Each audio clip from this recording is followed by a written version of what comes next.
Welcome to today's presentation, where I'm going to be covering a topic that I'm really passionate about, something that I really want to share with you guys today.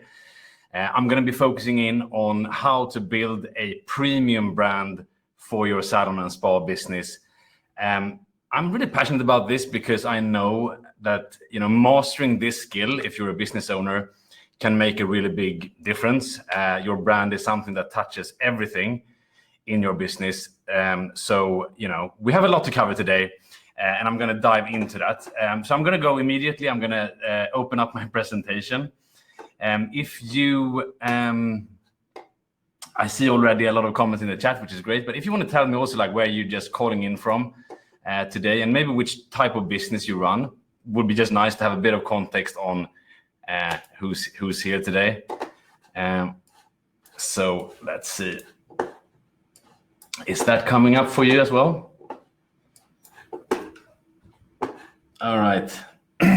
So we're gonna be, we have a hair studio boutique. Awesome. So yeah, we're gonna cover how to build a premium brand.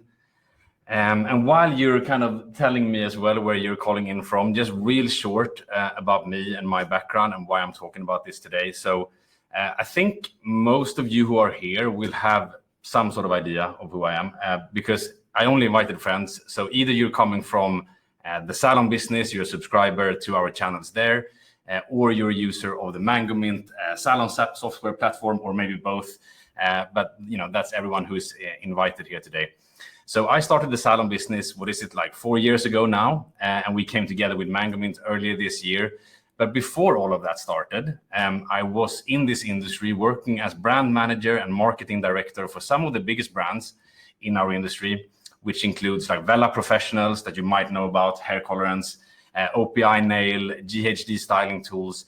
And I've also been working on some fragrance brands, like luxury high-end brands as well. So what I'm trying to do in this session today is to kind of bring that experience in here on working on like large global premium brands, as well as with the salons that I've been working with in either like an agency capacity, coaching capacity, and so on, and try to kind of bring all that in a condensed way so that you get as much value as possible. So I'm just looking at the chat here as well. So we have from New York, hey Jeanette, from Zurich, Switzerland. I used to live in Geneva actually for a while because I had their headquarters there. So great to have some Swiss friends from British Columbia. Amazing. Hair salon. Hello. Hair studio boutique. Okay, so we seem to have a good mix here from Ohio. Brenda, welcome. Ashley from Charlotte. Awesome. All right. So let's continue into the presentation. So, why care about brand? Like, why do we care about this? Clearly, all of you who are here knows that it's important to have a strong brand, or you wouldn't have signed up for this session today.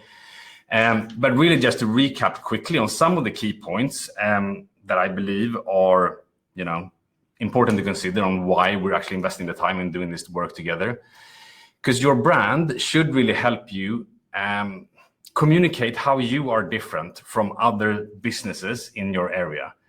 So we want to find those things that makes you stand out, find those things that are unique about you, and that makes it easier for clients to choose you over someone else. It also gives people something to talk about. Like it gives them like something to share with their friends and like to boost word of mouth when you are clear about how you are different, so that other people have something to talk about when they talk about you.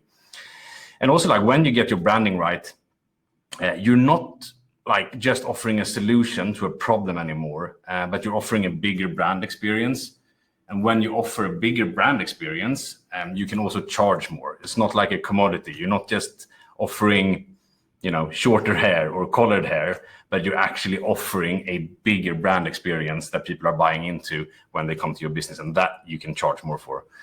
And finally, also, like your brand is an asset. Like your brand is an important business asset. If you want to scale your business, meaning like maybe you want to open more units, Maybe you want to launch your own retail line. Maybe you want to open an academy, whatever like makes sense for you, and you want to like scale your business in different ways. Having a brand, like an established and strong brand, is really an asset that will enable you to do so. It's an asset that is really worth money, like having a brand that you could even franchise or whatever you wanted with that, right? So there's many reasons why this is an important topic, and why this is something that you as a business owner should master. So this is what I'm going to cover today. First, we're going to be looking at how we kind of define your brand. Then I'm going to spend quite a bit of time on that. And then we're going to dive into like premium and luxury brands and how they are different. And then towards the end, we'll also talk about how we can bring this to life, how we can bring your brand to life. I'm going to, place most of the effort on the first part and a little bit shorter on the last part about bringing it to life, because it will be quite different for different businesses. So what I encourage you to do now over the next, I'm going to try to do this in 30 minutes. I'm allowing some time as well for Q&A after that, so like 40 minutes. But try to eliminate distractors. I know you have a lot of things going on in your life that is not about branding, but this is an investment in time for yourself. So try to stay with me, stay focused. I'm going to cover quite a lot fairly quickly. There's a lot to be said, as you know, on this subject, and I want to make sure that you get as much value as possible in a short time frame. So you will also get some bonus material with this. So if you're here and you're watching this today, you will also get access to like a full course if you want. So that goes deeper on the things that I'm talking about. Like if you want to go and get, geeky on the details, there's like video lessons and so on for each part that I'm kind of covering today. And so you can really get into the weeds there. And there's also like a workbook. So I will be kind of talking through some exercises when it comes to your brand today. But if you want to dive deeper on that, there's a workbook available to you that you can grab as well. So you can kind of do that. So, take notes, especially if there's like ideas that comes up in your head as I'm talking through this that are relevant for you, like note it down.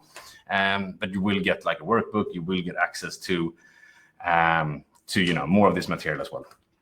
All right, sounds good. Awesome. Can I get this meeting recording? So there will be a recording as well. It will be available as well. And I will share the details for that towards the end of the presentation. Right. So let's start by zooming out a bit. Because at the end of the day, what we're talking about here, branding, is not something new. This started 2,000 years before Christ, when farmers would brand their cattle, or craftsmen would imprint symbols on their goods in order to kind of be able to show their origins. That's where branding started a long time ago and has been around for a long while, for a long time. And I think today, what branding is something quite different from what it started as. And there's a lot of different definitions of what a brand is. What I like to refer to is kind of the emotional connection that people have with your business. So it's often confused when I talk about branding. I hear slogan ideas or logo types. These kind of things are very tightly associated with a brand. So yes, if I have a logo, if I have this, I have a brand. But really, that's not it. That's not a brand. That's one part of the executions of your brand, which we'll talk about. But your brand is really something that lives in the head of other people. It's the emotional connection that they have with your business. It's something that sits inside of their heads. It's not something that that you immediately control. It's their perception of you, and that is what we want to influence through branding. Another definition would be from Jeff Bezos that I think is okay as well. That your brand is what other people say when you are not in the room. So there's a lot of different definitions of what a brand really is, but I want you to kind of take with you that it's not a logo, but it's that emotional perception and connection that people have with your business. And fact of the matter is that everything you do communicates your brand. So how your team greets clients when they walk into your business is a signal of the values of your brand. The music you play that they hear when they're inside of your business communicates your brand. The interior design, the services that you offer, your pricing. There's a ton of different things. Everything, basically, everything that you do in your business is sending out cues that creates a perception in other people's minds about who you are and like which bucket they should put you in and how you are different from other. Like that's something that sits in their head, and everything really communicates that. So how do we control that then? And that's quite overwhelming, right? Everything communicates. How do we manage that? So what I want us to focus on, because in order to kind of gain control over like our execution and how our brand is being perceived, like the visual element, like the brand identity, we need to work on the brand strategy. So this is where we're going to spend the majority of time today, is on your brand strategy. Because at the end of the day, like your brand strategy is not something that people see. It's something that you know about, it's something that you have documented, but it informs everything that people do see, like every execution of your brand and how you're bringing that to life. So we need to make sure that we're clear on the strategy of your brand. So let's define that. And I want to kind of start with the basics here before we go deeper. So I know everyone who's here will be at a different level. Maybe some people are just like starting out their business. Some might have been in business for a while and you've already done a lot of work on your brand. So you will get some more exciting things later on. But let's start with some of the basics. And I'm going to start with a simple exercise. So the exercise is basically a fill in the blanks exercise. So, and you don't need to write it. So you will get access to workbooks and stuff where you can like spend a bit more time here. But basically what I want you to do is to fill in the blanks here. So like we help get they're attracted to us because unlike other similar businesses, okay. So essentially what we're saying here is like we help, and then who is it that you're helping? So who do you serve? Are you serving like women? Are you serving like high income, maybe sustainability conscious people? Are you serving younger people? Like who is it that you serve? And we want to really start with that, to really think through like who is our ideal, targeted client, like the ones we want to have in our business. Who are they?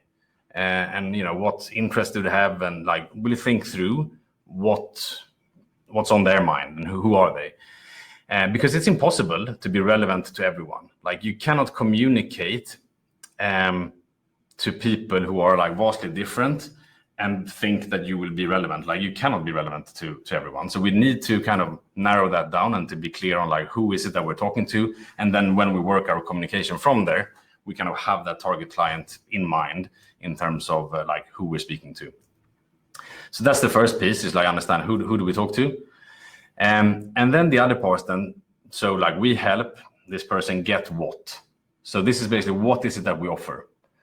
And when we define what we offer, I would also like encourage you to think about, so let's say you run a hair salon, maybe you're offering hair cuts and colors, or so rather than just like you're offering cuts and colors, like what's the real benefit? Like what do your target client, what is it that she or he really gets out of that, right? Which is, it's not necessarily cut and color, right? It might be like confidence. It could be like helping them connect, like how they look more with who they are. It could be, whatever. Or maybe you're treating pain. Maybe you're like a massage therapist. And so, you're helping them treat pain. But what does that really do for them, right? Why do they care about that, right? Like having a pain-free life, like it changes everything, right? It creates freedom in a way that wasn't possible before. So like really think like a few steps more than just like the specific service you offer, but see what is the real benefit here, and can we kind of stretch that a little bit further? So we help who get what. And then the last part is really like, how are we doing that? So what's like if you have a unique method, maybe it's like how you like run your consultation. If you're a therapist, maybe you have your like 7-step program to then achieve what you're achieving, something that is like your intellectual property. Maybe using like, I don't know, only sustainable products or allergenically safe products, or maybe it's about the experience that is different. Like you have a more luxurious experience because you're targeting, the like high income or like, woman, or so how are you bringing that to life is basically what that last line is about. So this is like a fill in the gaps exercise. And again, you will get access to that after as well. So, because when we have those, and this is really like, the starting point when we start looking at your brand, we can play with those. So if you want to differentiate your business from others in your area, it doesn't mean that you need to be unique on all of them. Like that you're like basically targeting a completely different person than what other businesses are doing. And at the same time, you're offering a very different benefit, and you're also delivering that benefit using a method that is truly unique to you. You don't need to be different on everything, but you can choose like what is your thing. So you might have a survey, you might offer something that is quite similar to some other businesses, but you go after like another segment of the market, a different group of people, maybe like a high spending clientele versus what exists. But in terms of like the services you offer and so on, might be quite similar in terms of how you deliver it, might be like a different experience to fit that target group, right?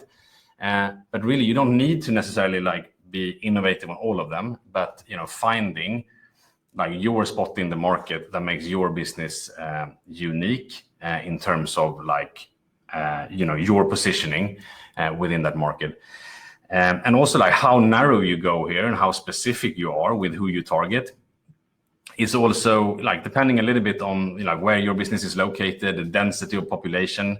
Maybe you cannot be super specific, but you need to be a little bit broader in who you're marketing because there's not that many people living around and so on. So that has to do with the size of market and so on. But like those three, you can play with to find like your position for your business that makes you unique with what you offer.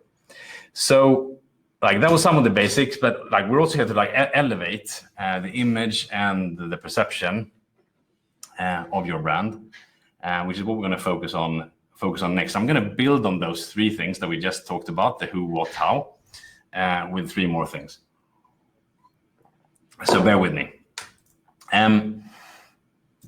So when we want to kind of elevate the perception of your brand, like what a lot of businesses are pretty clear on, and is what we talked about. Like what do we actually offer, and how are we doing that makes us different? And that's typically where most businesses would end, and we talk about what it is that we offer. But fewer businesses really go one step deeper, which is like why do we do that? Or you might know why you're doing it. That's my experience working with business owners, that there is a why, like why I started this business in the first place. There's often a reason for why that is happening, but that is not really being brought to life in communication. So there's always a story there. Like if it was because the founder developed an allergy or went through something painful, or like a woman who's just starting a tattoo shop that I was working with, which I find really inspiring because she also had this problem. Like she loved tattoos, but there wasn't a place where she felt like welcome as a woman to get a tattoo. And she was like frustrated about that. And that's like what made her go and want to kind of pursue that and to start a tattoo parlor specifically for women. So whatever it might be, like there's always a why behind that. And I think it's important for you to kind of go back to that why and kind of revive that. And in terms of how we communicate, when we communicate our brand, spend more time on that why versus just like we offer this, like we offer hair services, we offer that. Like yes, but like spend more time on like why do we do that? Like why do we do that? Essentially, like what's your purpose? Like why do you do what you do? And let that purpose be your true north in your communication. Because people don't really connect with what you do. Like people don't connect with what you do emotionally, but they connect with why you do it. So if you talk more about why you do that, that helps you get more people behind you in your business. If that is your team, it's more motivating to work for a why than for a what. Like when your team is grounded in why you're doing like things the way you do in your business, that touches them emotionally on a different level. or if it's with your suppliers or whoever you're interacting with in your business, it helps them connect more emotionally. And frankly, getting clear on this, if this is something that you feel you have something there when you started, but you kind of lost it a bit, like getting in alignment with that and getting connected with that for yourself can also be a motivator for you. I mean, individually as well, being more touched to like, why am I actually doing what I'm doing? Because that's the reality when we run a business, right? It gets tough from time to time, and it happens that we need to ask ourselves that question. It's like when I started the salon business a few years back. It's honestly, it's really because the businesses that I work with, I feel have such strong purposes, and the businesses that I work with really exist to make people's lives better. And that's why, like, if you go to the Salon business website, it will be, you see the little tagline there, which is one execution, right, of a purpose. It's not the purpose statement, but like, it's about the businesses that I work with spread confidence and well-being. And so if I can just help you by like doing what I'm doing today and giving you more tools to grow, I believe this world is going to be a better place, right? And so this is very meta, but like the purpose of the salon business is essentially about your purpose. So I know you have that. I know you have that why, and I just want you to go back and to kind of revive that and to talk more about that when you communicate versus what you offer. Make sense?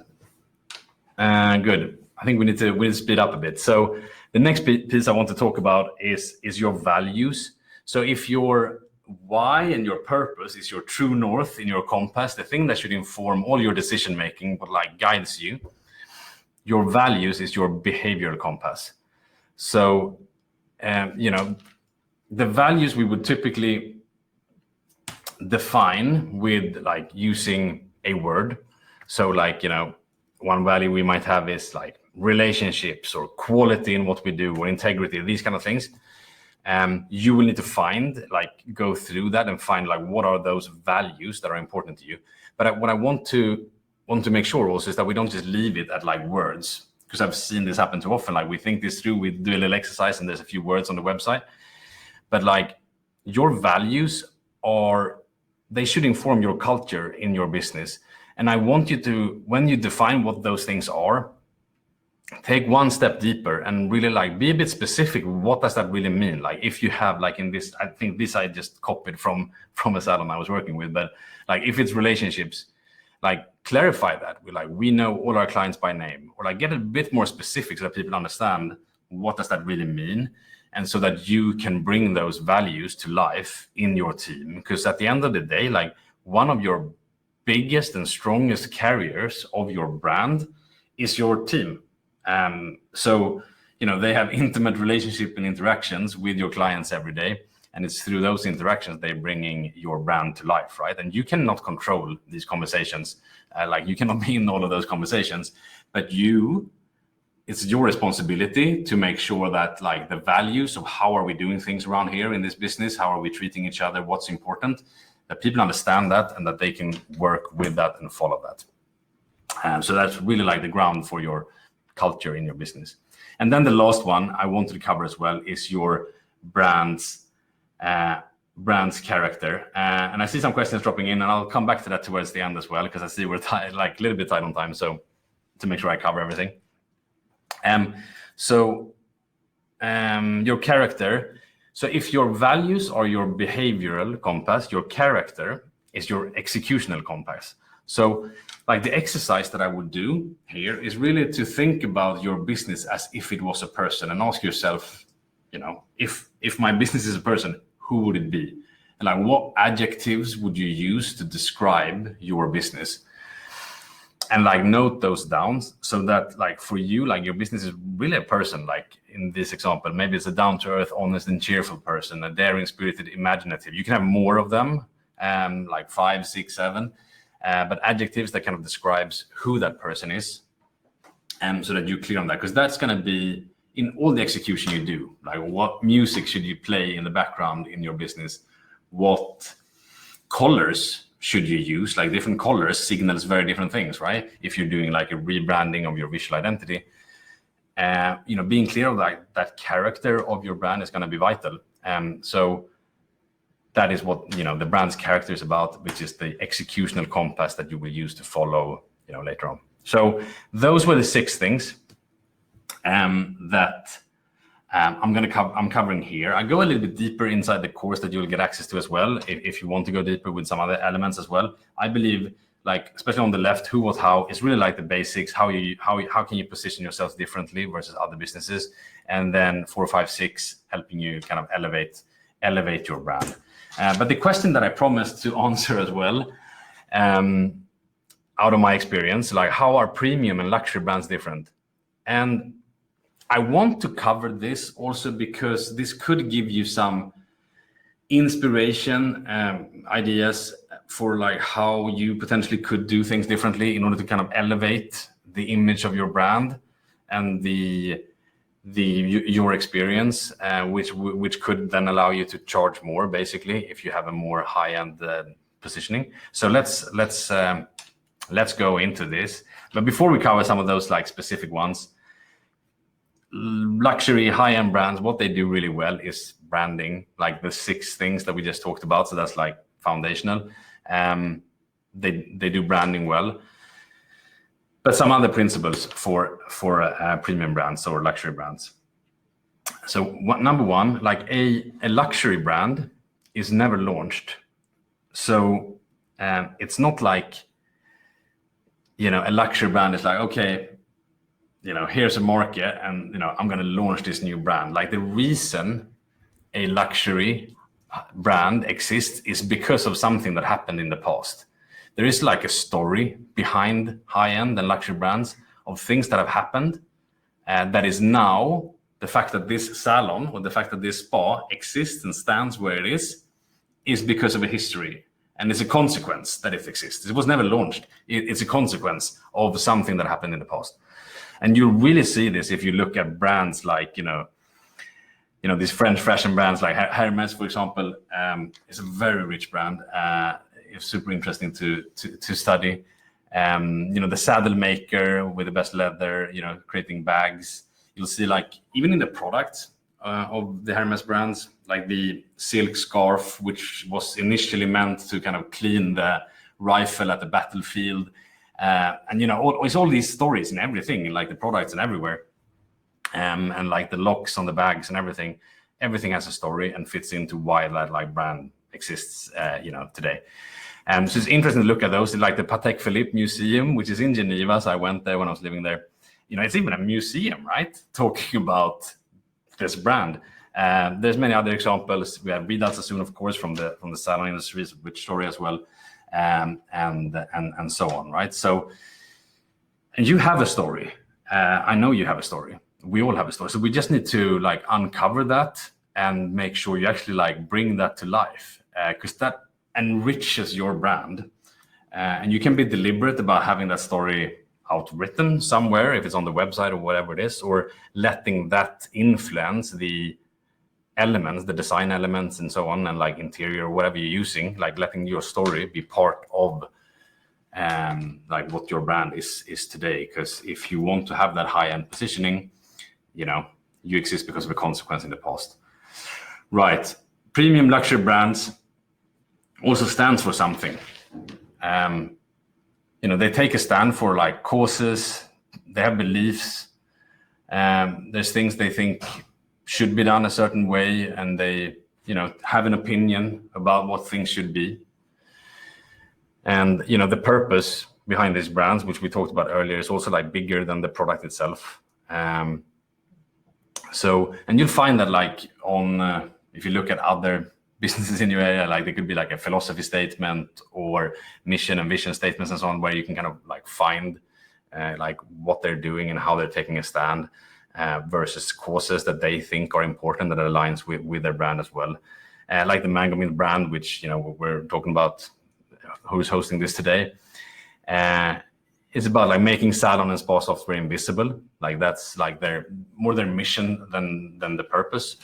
But like making it so intuitive and so easy to use that you shouldn't think about using a software. And that's like what they're trying to build, building with the software as well. So, we're taking a stand for something.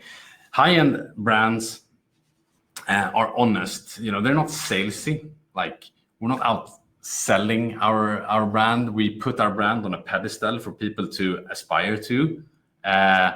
So rather than like chasing off the clients, we use marketing to attract, get clients to be attracted to our business, and we don't try too hard in communication. The other part would be also like high-end and luxury brands. Like they're not built on a trend right now. For sure, you would see fashion brands having collections and so on, like that is following, what's relevant right now. But in terms of the core of the brand, it's really timeless. And I don't know if it's 100% true, but I heard from someone like at Rolex, the watchmaker, they have like this principle, like whatever decision they make, they're asking like, how will this decision affect us in 100 years from now, or something like, very thinking very like long term, and making sure that a brand will remain as relevant in 100 years as it is today. So, luxury brands are timeless. They offer an experience, not just a solution. So it's not just about cutting your hair. It's not just about the facial treatment or whatever it is. Like, it's the whole experience around that, the sensorial experience. What do you smell? What do you feel? What do you hear? How are you being treated when you interact with this business? All of these things play into high-end and luxury brands. And what high-end and luxury brand offers is tailored. So, we offer things that are personalized to the individual, bespoke, adapted to the client that we're serving.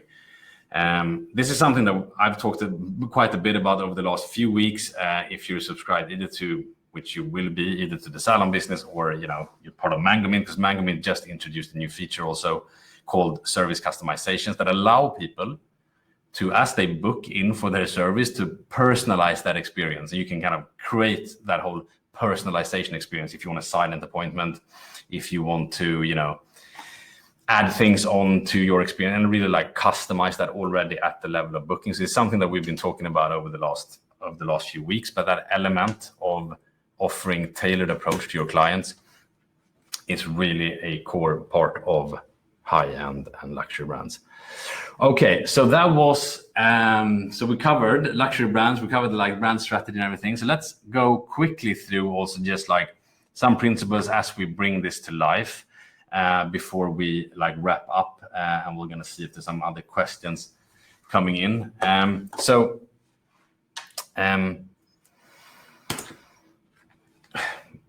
Something that is really important when we are now bringing our brand strategy to life, so is consistency.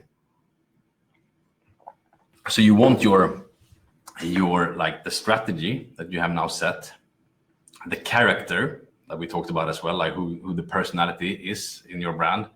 You want that to be brought to life across different touch points in different ways, but still in a consistent manner with the character and the strategy, brand strategy that you have defined. And you want it to be consistent in the sense that like how you're executing visual components, how we are living by the values that we've defined in the business, and all of these elements, that they are executed consistently, so that people recognize us even when they don't see the logo, but they see the colors, they see the other visual elements, and they experience us. They will feel that it's which brand this is, and you are the guardian of this. So I'm assuming now that you're the business owner. It could be, I know we might have like some non-business owner, but like as a business owner, as the owner of your brand, you're the guardian of that, and no one else. You cannot expect that unless you're a bigger business, and you might have like a marketing team and so on. But if not, like you're the guardian of that, like making sure that people are acting according with the values in your business, that the way, like on your social media, wherever it is, that that your brand is brought to life in a consistent manner. So as we kind of bring this to life, what I encourage you to do is to work on your visual identity.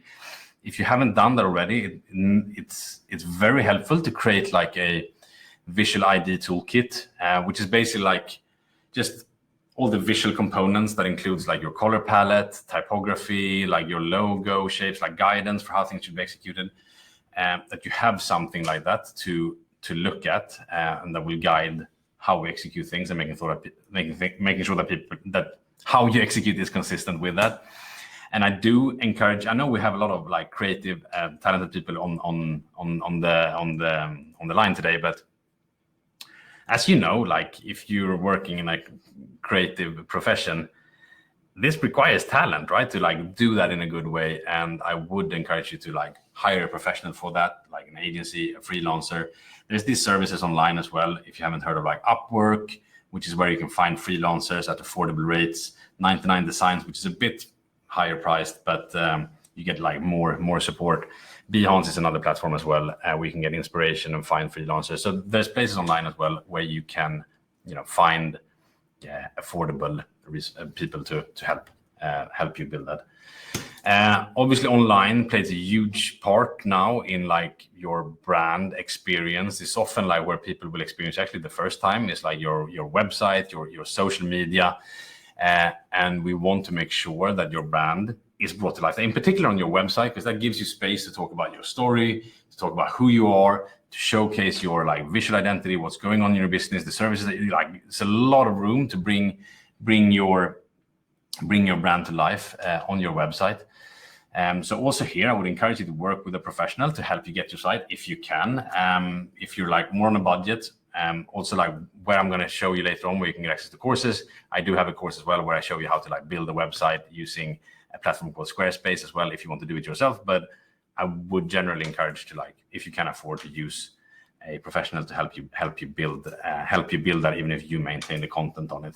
And then like for that online space, I would really also make sure you choose a good like online booking software that do allow your brand to shine, because there's a lot of platforms today that doesn't like integrate well with your website, with your brand experience. So like, when you're going to book, you're sent off to something that doesn't feel like your brand. And this is a critical point in time with potential new clients, with also your loyal clients, like the experience they have as they book in for your appointments. You want to make sure you have a software that like integrates well with your website, and where you can customize branding. Like the Mango platform obviously allows you to do this with like where you can change the colors, change your logo, and so on, to make sure that the booking experience as part of your website is seamless and it feels like your brand. So like make sure your software does that. If you want to like learn more about Mango, I also like tell the support team, if you sign up for Mango and you want to try that out, tell them that you heard from me here at the Salon in this presentation, because I told them before as well that if you tell them that you heard it from here, you will get some extended trial period, I think another 30 days, so you can really play with the tool. But or if your platform offers this, but make sure you have a seamless experience as you kind of book in, for online booking. And the final part, bringing your brand to life, probably most important, honestly, I left it towards the end, but it's your team, and it's the experience of your services. So that's like, it comes down to your culture, the values that we talked about earlier. We could spend quite a bit of time to talk about service experience, but really depends on the type of business you run. And this is 100% in your control. Like some of the other things, visual identity, you can use a freelancer, you can like help, get some external help to help define that. How you run your business, the culture in your business, the experience that people have when they come into you, that's in 100% in like your day-to-day responsibility to make sure that that is what you want it to be. All right, so I covered quite a lot there. We're like a little bit tight on time, but we will allow for some questions. We went through like how to define your brand, how to build how premium and luxury brands are different, and also how you can bring your brand to life. We went quite quick on that. As I said, there is full training available that I'm giving for free to you who are watching this one. So if you go to thesalonbusiness.com/join, you need to fill out a form to get on the inside, and I'm going to enable so that you have access to a course in there called The Art of Building a Premium Salon and Spa Brand, where you get workbooks, bunch of like video lessons where we go real deep on this. You can learn more about that. So just go there, fill out the form, and to get access to all of that. Wow, that was a lot, but it's we're just around the time, so I just want to see if there's some questions. There's some questions. I see there's some engagement in the chat. So if you need to drop off, that's fine. If you want to stay for a bit of Q&A, just leave a question in the chat, and I'll do my best to help answer those. And maybe I'll stop sharing there.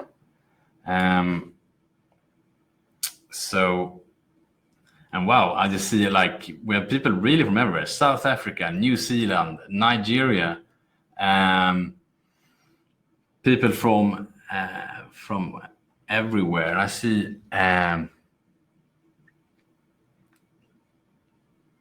unlike other businesses, we truly care for their hair. So I see you're already starting to work on like, the brand positioning, which is awesome.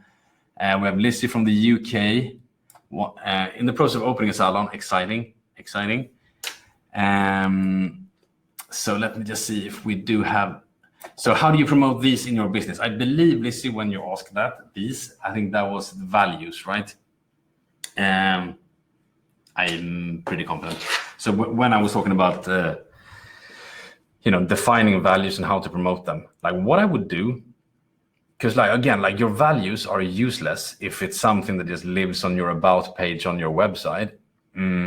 That's not the intent. Like it could look nice, but like you really want them to be lived by your team, right? So first thing I would do is actually, as you kind of go through this and you start defining your values, involve your team in the exercise when you do that. So don't just sit completely on your own, like, okay, here are the values, but like try to involve your team so that they feel that they've been kind of part of shaping that.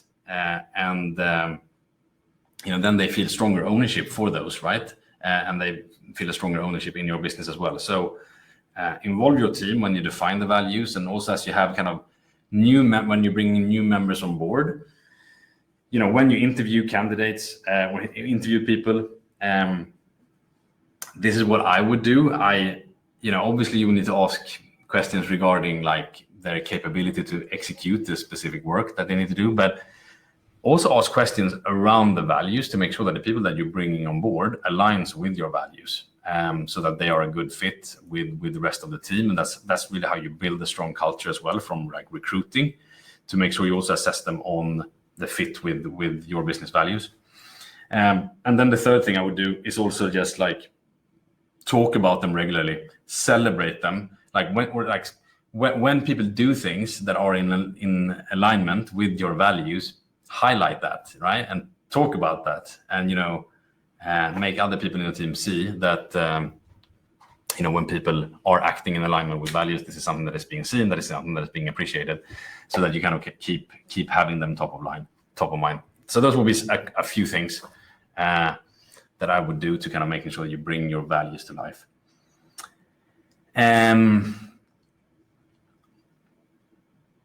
So there's quite a few questions here. So one question here: how does one stay true to the purpose when the economy and socioeconomics are what they are? I think that's a great question. That is a great question. So I would almost say like having your purpose and being clear on your purpose becomes even more important when the weather is a bit hard out there, right? If it's the economy or whatever it is. Because like your purpose and what you're striving to do, that doesn't change because of the surroundings. How you kind of work towards that might change. Like how you're able to do that might change, right? And the kind of the tactics that you're working on might change. But I would still see your purpose as your guiding star, and I wouldn't change that because of what's happening happening around. But I really see what you mean, and I can feel the frustration as well. If you're in a position where you want to make something happen, you're on like you have your mission and your, the vision of your business and the purpose, but you feel like you're not in a position to actually do that right now, and that's totally okay. And then then you need to focus on where you're at right now and what is right for you right now. And it might not be right to do some of those things that's going to take you more closer to that vision. You might need to prioritize differently and focus on the things right now to put food on the table or whatever it is, right? That's just the reality. Even if you know that when this is over with and when we have, fixed whatever we fix, this is where we're heading. Okay. Yes. Are these good questions to answer in a business plan? Yeah. So typically, like when you write a business plan, that would be, especially like when it comes to the positioning, and you would include that in your business plan as well. Like, who is your target audience, and like what's the size of that market? Is it financially viable to like focus on that group, or do you need to widen that? Like that's what I would encourage you to do as part of your business plan as well. When you kind of define your market and the potential of that market, is certainly to look at who are you targeting, and like what are you offering, and how are you going to offer that, so that you carve out your space in your local market. So yeah, that would be certainly in the business plan. Great, informational, helpful, great. So this is so Jeanette, you have quite a specific question on colors. How many colors do you choose for branding, and should it be from the same palette, basically, or hue code? There is not like a specific rule for this that I would know about. I'm not a designer, I would say as well. So when we get into the technical, I'm probably not the right person to ask. Honestly. So I would more look at, and in the course that I talked about that you will get access to, we actually dive into different colors and like the meaning and the signals that they send to people when you use that in your brand. So we actually go into kind of that level of details. You can learn more about that. But then I would like in your brief then to the designer that you're working with, which you're also getting access to, like briefing templates, how to work with design agencies or freelancers as part of that course. Like how to actually brief them and let them answer, I think, those like more specific questions. So I wouldn't be the right person to answer that. Okay, cool. Right track.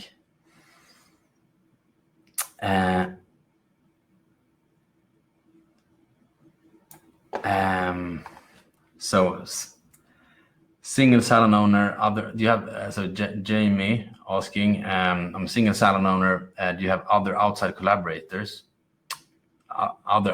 you collaborate with to help maintain your brand and get new ideas? Honestly, I would like, what we're building here at the Salon business as well is like a community space to be able to allow anyone in our industry or like who runs a salon spa to meet with like-minded people. That's why, like, when you join the inside here and get access to the course that I'm talking about, you need to answer some questions about who you are. That's so that I can, have the possibility to kind of match you up with other people.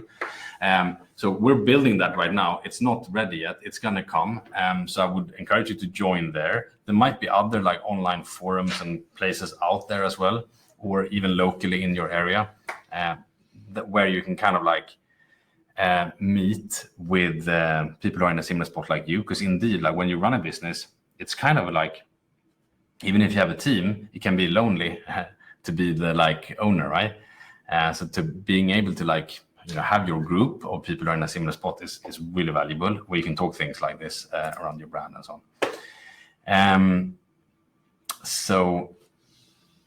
on.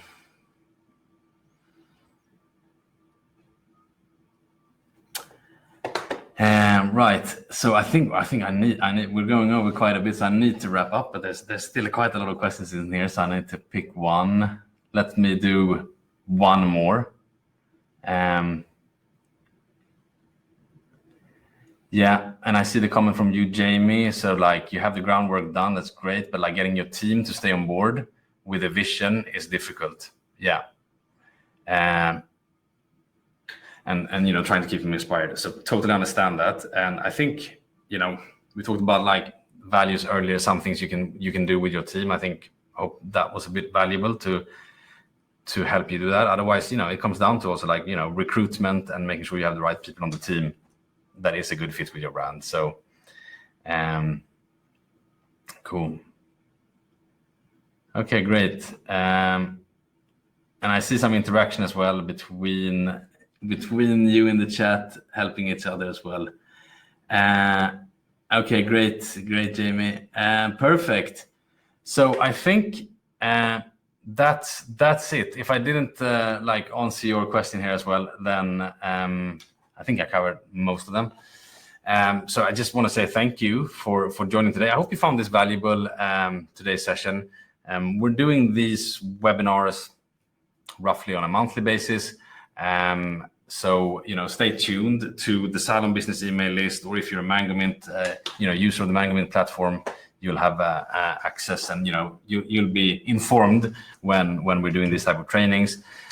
You also have the link there. Go to thesalonbusiness.com/join if you want to get access to the course and other material, and then you will also have the calendar. You can synchronize your calendar with any upcoming events that we do. So that's what I would encourage you to do. Thank you. So I'm just one last question, because I see Quincy was upset that I didn't answer a question. So marketing I think it's this one. Marketing is a huge part of my problem. Also articulating what my brand offers that is different is also a problem. I know I have a good customer service and creative, but how do I make people see that? And I'm regular. Is that why I don't know how to articulate why they should choose me? So also articulating. So you have a hard time articulating what you're doing differently. I think you need to spend a little bit of time. Maybe if you have with your team as well, brainstorming on this. It helps to talk to other people. Even better, talk to your clients. What do they appreciate about you? If you ask that question, or you have another way of collecting that information, but even just asking a few of the, and I would the clients I would ask would also be your ideal clients, the ones you want more of, right? Don't ask the ones that you don't want more of, what they value, but ask the ones you want more of, and ask them why are they coming to you? What is it that they value with you, and what do they think is different about you already, right? So you can kind of uncover some of those things, and then work from there to get clearer on articulating how you are doing things differently. Yeah, that's what I would do. So interact with some other people to get some ideas. All right, cool. Awesome. Thank you. Okay. Thank you, Quincy. So I managed to catch that. Thanks everyone for joining. We're a good group today. It's a lot of fun. I love this subject. So important as well. And I hope you got some good value out of that. And I hope you will, decide to join the Salon business on the inside as well. And get access to the course and, all the stuff that we're doing here. And I really look forward to seeing you inside of an upcoming training. Have a great rest of the day or evening or morning or wherever you are in the world, because we had people from everywhere today. So, all the best. Thank you very much. Thank you. Ciao.